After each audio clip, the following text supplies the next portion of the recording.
భవిష్యత్తును నిర్మించే ఆశలను విశ్వాసాన్ని ఇచ్చారు. కానీ 5 సంవత్సరాల్లో గత ప్రభుత్వం ఆ త్యాగాన్ని అవమానించింది.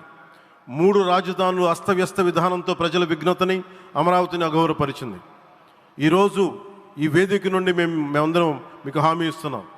అమరావతి మళ్ళీ ఒక ప్రపంచ స్థాయి సర్వశ్రేష్ఠ రాజధానిగా ఆవిర్భవిస్తుంది. అమరావతి ఒక ఆర్కిటెక్చరల్ జోన్, ఒక కాంక్రీట్ జంగిల్గా మిగిలిపోకుండా జవాబుదారీతనం, న్యాయం, ప్రజాస్వామ్యానికి ప్రతీకగా నిలవాలని ఆకాంక్షిస్తున్నాను. కేంద్రంలో రాష్ట్రంలో స్థిరమైన ఎన్డీఏ ప్రభుత్వం ఏర్పడిన కారణంగా అభివృద్ధి కార్యక్రమాలు వేగంగా సాగుతున్నాయి. మేనిఫెస్టోలో ఇచ్చిన హామీలన్నీ దశల వారీగా బాధ్యతాయుతంగా అమలు చేస్తున్నాం.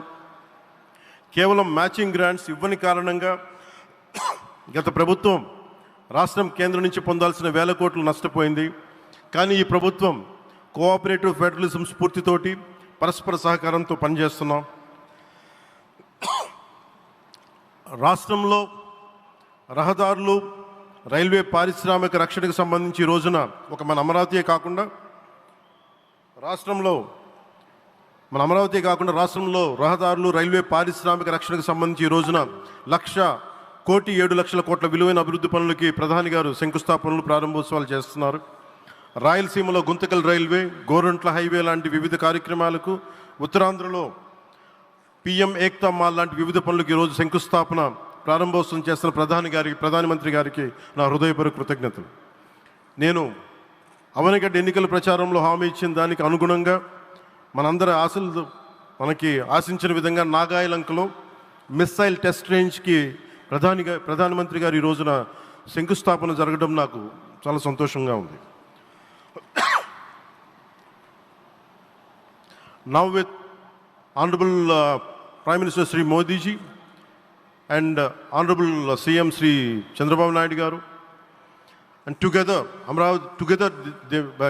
again Amravati will surely become a world-class capital, a 360-degree growth engine for all of Andhra Pradesh. Our youth will no longer have to leave for Bangalore, Chennai or Hyderabad. Soon Andhra Pradesh will create jobs for our people and attract talent from across the nation and the world.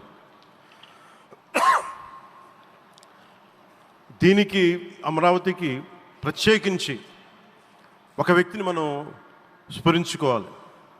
రాళ్లల్లో, రప్పల్లో ఒక మహానగరాన్ని చూసిన వ్యక్తి, ఒక 20 సంవత్సరాలు ముందుకెళ్ళి చూసిన వ్యక్తి.